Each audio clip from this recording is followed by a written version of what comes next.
بر صغیر میں جب اسلام آیا نا تو فقہ حنفی کی شکل میں آیا ہے. فقہ حنفی تو ملیشیا میں اسلام گیا ہے فقہ شافعی کی شکل میں.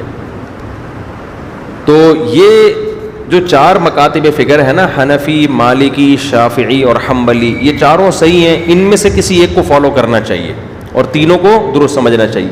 باقی یہ دیوبندی نام جو پڑا ہے یہ بریلوی حضرات کے مقابلے میں پڑا ہے، ورنہ ہے وہ سب حنفی ہی.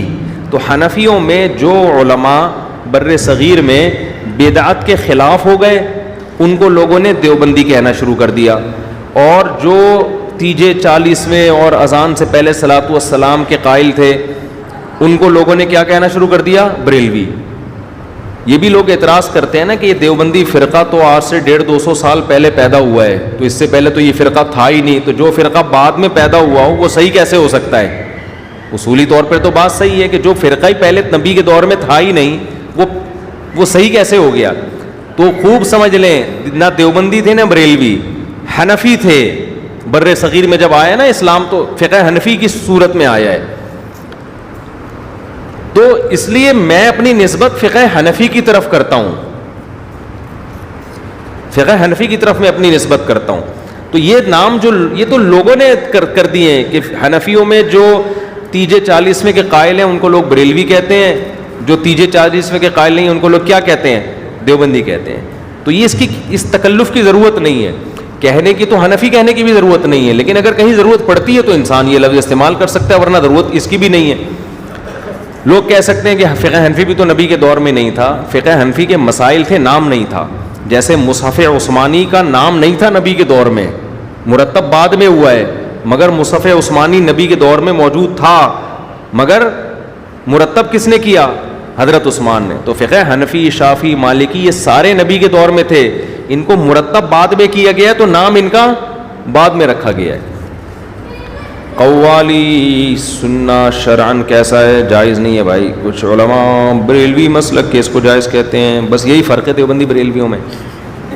لوگ پھر اسی کی وجہ سے جو یہ چیزیں نہیں کرتے ان کو دیوبندی کہہ دیتے ہیں، جو یہ چیزیں کرتے ہیں ان کو لوگ کیا کہتے ہیں؟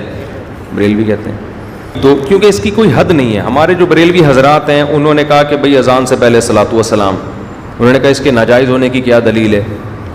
تو اس طرح سے دین میں جب ایڈیشن شروع ہوئی ہے تو میں لوگوں سے سوال پوچھتا ہوں کہ اذان ختم ہوتی ہے لا الہ الا اللہ پہ، اگر آپ محمد رسول اللہ بھی ساتھ میں لگاتے ہیں تو کیا جا رہا ہے؟ اس کے ناجائز ہونے کی کوئی دلیل ہے؟ کوئی حدیث میں ممانعت نہیں ہے.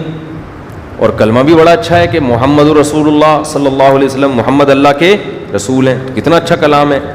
لیکن بھائی جو نبی سے جتنا ثابت ہے، اللہ اکبر پہ اذان شروع ہو رہی ہے، لا الہ الا اللہ پہ ختم. تو اس میں آپ کے لیے آسانی ہے. اگر آپ نے اپنی طرف سے ایڈیشن شروع کر دی تو بریکیں کیا ہو جاتی ہیں؟ فیل. تبھی آپ ربیع الاول میں دیکھیں ہر سال بدعتوں میں کمی کے بجائے اضافہ ہوتا چلا جا رہا ہے، کیونکہ جب آپ اصول سے ہٹ گئے نا تو پھر بے لگام ہو گئے. بعض جگہوں پہ تو عید کی نماز شروع ہو گئی، بعض جگہوں پہ کیک کاٹا جا رہا ہے. تو اب خود بریلوی جو سنجیدہ علماء ہیں وہ بھی پریشان ہے کہ یہ جا کدھر کو رہے ہیں، یہ تو ہمارا اینڈ کیا ہوگا؟ تو بھائی یہ اینڈ اس کا فطری نتیجہ ہے، یہ ایسا ہی ہونا تھا، اور اگلے سال اس سے بھی زیادہ ہوگا، اور اگلے سال پھر اس سے بھی زیادہ. تو یہ پہلے آپ دیکھیں دیوبندی بریلوی میں فاصلے کم تھے، پہلے فاصلے کم تھے، اب یہ فاصلے کیا ہوتے جا رہے ہیں؟ کیونکہ خانے وال تک اکٹھے آئے تھے، خانے وال تک انجن چینج ہو گیا، سرگودا والی گاڑی ادھر نکل گئی، لاہور والی ادھر نکل گئی. اب جیسے جیسے سرگودا والی گاڑی سرگودا جائے گی، لاہور والی ٹرین لاہور، تو فاصلے کیا ہوتے چلے جائیں گے؟ بڑھتے. تو وہ تو پھر بھی سرگودا جا کے رک جاتی ہے، یہ تو رک ہی نہیں رہے. تو پہلے تو یہ دیوبندی بریلوی ہندوستان میں ایک ہی سب فقہ حنفی کو فالو کرتے تھے، ان کے اکابر ہمارے اکابر، ہمارے اکابر ان کے اکابر.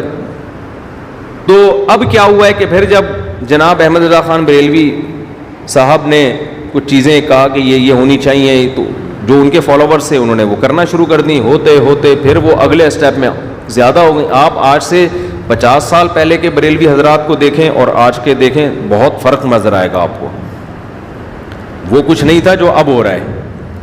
اور یہ یہ فاصلہ بڑھتے بڑھتے اب پتہ نہیں کہاں جائے, کس انتہا کو جا کے رکے گا. نعتیں دیکھ لینا آج کل کس ٹائپ کی آ رہی ہیں نعتیں.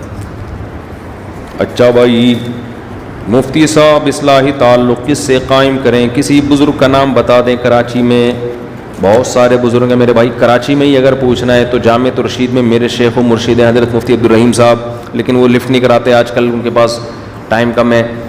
تو جامعۃ الرشید میں مولانا قاسم صاحب ہوتے ہیں, حضرت مفتی رشید احمد صاحب کے خلفاء میں سے ہیں. وہ اتنے نیک ہیں کہ وہ آپ افورڈ نہیں کر پائیں گے ان کو. ان کے لیے پہلے سے آدمی تھوڑا سا نیک ہو تو وہ چل جائے گا ان کے ساتھ, ٹھیک ہے نا. تو اور جو ہے حضرت حکیم اختر صاحب رحمہ اللہ تعالیٰ کا بڑا زبردست سلسلہ ہے.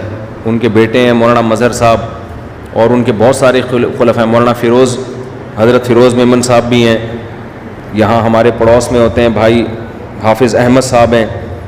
تو بہت سارے بزرگ ہیں مارکیٹ میں, کسی سے بھی بیعت ہو جائیں جا کے. حضرت مفتی طارق مسعود صاحب نہیں ہیں ٹھیک ہے.